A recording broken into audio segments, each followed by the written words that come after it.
नमस्कार मित्रों, आज का प्लान बहुत ही सुंदर तरीके से रेडी किया गया है। 34 बाई 40 फीट का घर रहेगा, पूर्व मुखी घर है। पूर्व दिशा बहुत ही शानदार दिशा होती है। अगर आपका पूर्व मुखी घर है और वास्तु के अनुरूप बना हुआ है तो आपके जीवन में धन धान्य सुख समृद्धि के भंडार भरे रहते हैं। वास्तु शास्त्र में पूर्व दिशा सूर्य देव की दिशा मानी जाती है। आज का जो प्लाट है वो यहाँ से लेकर यहाँ तक 34 फीट है। सेम 34 फीट पीछे से कवर किया गया है। लंबाई की हम बात करें तो लंबाई मात्र 40 फीट इधर से है, मात्र 40 फीट इधर से।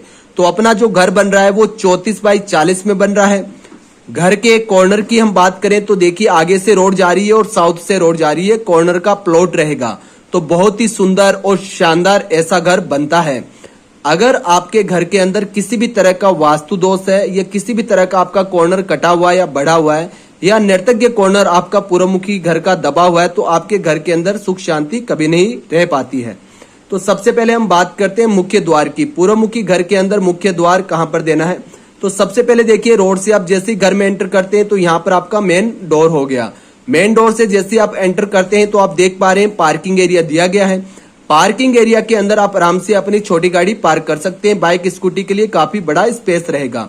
उसके बाद में आपका मेन डोर यहाँ पर लगेगा, जिसको हम मुख्य द्वार कहते हैं। जब भी गृह प्रवेश करते हैं तो इसी मुख्य द्वार की पूजा करके गृह प्रवेश किया जाता है, तो इसको हम चौखट भी कहते हैं। ये चौखट लगेगी। फिर इस दीवार में एक विंडो दे दी गई है। बड़ी सारी विंडो आपके पूर्व दिशा में खुलेगी तो धन धान्य के भंडार बढ़ते हैं, पॉजिटिव एनर्जी आती है। अगर आपके इस स्थान में कोई भी तरह की विंडो या दरवाजा होता है तो उस घर में काफी अच्छी पॉजिटिव एनर्जी रहती है। उसके बाद में अंदर एंटर करते हैं तो गेस्ट के बैठने के लिए थोड़ा सा स्पेस रहेगा। 2 सोफे आपके लग जाएंगे। एक विंडो उत्तर की तरफ दी गई है। फिर आप देख रहे हैं यहाँ पर आपका एक दरवाजा जो डायरेक्ट सीधा आपके घर के हॉल के अंदर खुल रहा है। हॉल के अंदर आप प्रवेश करते हैं तो ये पूरा आपका हॉल एरिया रहेगा।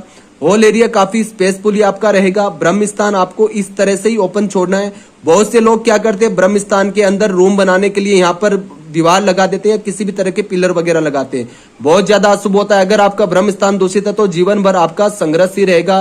बीमारियां आपके घर को घेरे हुए रहेगी और काफी आपके जीवन में उतार चढ़ाव देखने को मिलते हैं। तो अब देखिए, यहाँ पर ठीक सामने प्रवेश करेंगे, एक आपका बड़ा पूजा घर दिया गया है। पूजा घर काफी स्पेसफुल है। एक पूजा घर की वेंटिलेशन विंडो इधर दी गई है। दरवाजा आपका यहाँ पर लग जाएगा। ठीक है, फिर आप इधर प्रवेश करते हैं तो जैसा कि मैंने आपको बताया था कि साउथ में दक्षिण दिशा में आपके रोड जा रही है, तो रोड की तरफ हमने एक दरवाजा दे दिया है दक्षिण दिशा के अंदर, क्योंकि हमारा कोई भी कॉर्नर बढ़ा हुआ नहीं है, हमारा एकदम प्लाट सही है, तो दक्षिण दिशा में दरवाजा देने में कोई भी दिक्कत नहीं है।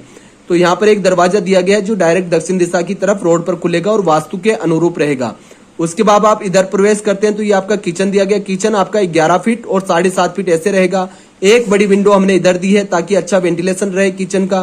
तो यहाँ पर आपका किचन रसोई घर यहाँ पर क्यों दिया गया है, क्योंकि अग्नि कॉर्नर यही है। अगर अग्नि कॉर्नर यथास्थान रसोई घर होता है तो आपके घर के अंदर काफी पॉजिटिव एनर्जी रहती है, क्योंकि जो रसोई घर और पूजा घर होते हैं इनके अंदर आपका भोग बनता है।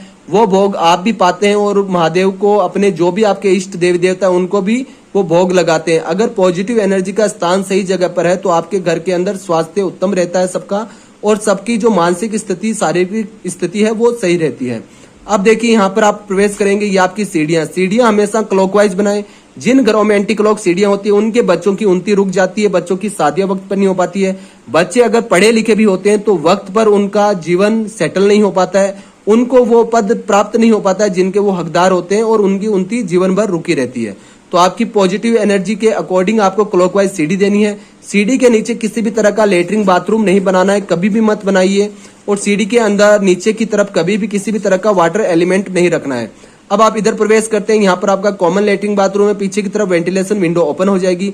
कॉमन लेटरिन बाथरूम आपका काफी स्पेसफुल है। 4 बाई 8 फीट 11 इंच में आपका लेट बाथ दिया गया है। ठीक है, फिर आप इधर प्रवेश करते हैं तो ये बड़ा सारा आपका बेडरूम रहेगा। बेडरूम आपका 15 feet 10 inch by 11 feet 6 inch रखा गया, यानी 11.5 फीट आपकी ऐसे चौड़ाई रहेगी और 15.5 फीट ऐसे लंबाई रहेगी। 2 विंडो दी गई है।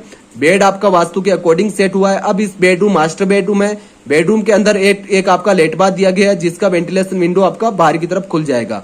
तो इस बेडरूम के अंदर अटैच लेट बाथ दे दिया है। एक कॉमन लेटरिन बाथरूम दिया गया है। अब आप इधर प्रवेश करते हैं तो एक बेडरूम यहाँ पर दिया गया है। इस बेडरूम के अंदर भी अटैच लेट बाथ दिया गया है, जिसकी वेंटिलेशन विंडो यहाँ पर दी गई है।